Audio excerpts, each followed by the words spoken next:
never buy the DJI Osmo Pocket 3 if you're not gonna use it that often. Hi everyone, I'm back, and for today, let's talk about the cameras that we are currently using to create our content. Actually, ito lang naman DJI Osmo Pocket 3 yung gusto kong i-discuss sa inyo ngayon since mas nauna siya doon sa aking DJI Osmo Nano, and favorite na favorite ko siya. Sulit na sulit siya para sa akin, kaya i-share ko sa inyo yung aking thoughts and biased review for my DJI Osmo Pocket 3. So anyway, matagal ko na talaga itong nakikita online sa mga social media platforms, and gustong-gusto ko talaga siya, and I got the first-hand experience when my sister bought it. So nauna siyang bumili sa akin when we were in Hong Kong, and ayun nga, na-try ko siya, nagamit ko siya, kaya sabi ko gusto ko rin siyang gamitin. Kasi naman si sister ko ay nag-travel din, gumagawa rin siya ng content for her business, kaya kailangan ko talaga ng may sarili akong camera. Since we create content, not just our personal travel vlogs, we also have paid collaboration. So very important talaga sa akin na meron akong camera na maganda yung resolution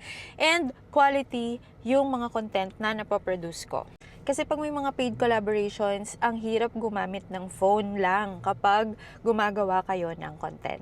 So, ayun na nga, napabili kami when we were in Tokyo last July. So, bumili na si Papa, and we got the DJI Osmo Pocket 3 na creator combo. Mas mahal lang siya ng konti doon sa standard na package ng DJI Osmo Pocket 3, but sulit na sulit siya for me.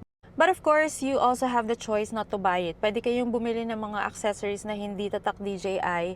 So, medyo mas makakatipid kayo ng slide. With the creator combo, ayan, may kasama po siyang ganito. Hindi ko na mapapakita yung box sa inyo kasi ilang months ko na siyang ginagamit. But for me, again, very sulit yung creator combo. May kasama siyang extra na external battery or parang power bank niya na pwede mong gamitin kapag nasa labas ka. Meron din siyang kasamang mini tripod.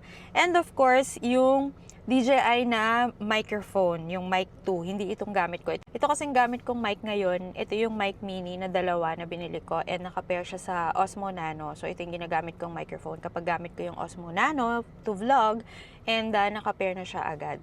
And sabi ko nga guys, since we are creating content, a lot of contents, dahil ngayon uso na talaga yung mag-create ng video contents, unlike noon ng mga static photos lang. So talagang gusto namin mag-invest sa magandang camera, kaya kami talaga napabili nitong DJI Osmo Pocket 3. Ang medyo ayaw ko lang talaga dito ay super sela nitong gimbal. So ito yung umiikot. Sobrang sela niya guys. Kaya kung medyo clumsy kayo, wag na kayong bumili nitong DJI Osmo Pocket 3. Mag-invest na lang kayo sa iba pang camera. Marami pang camera in the market. Like the DJI Osmo Nano, maganda rin po siya to take videos. Pero, ang maganda rin dito ay nasa slide ito. So,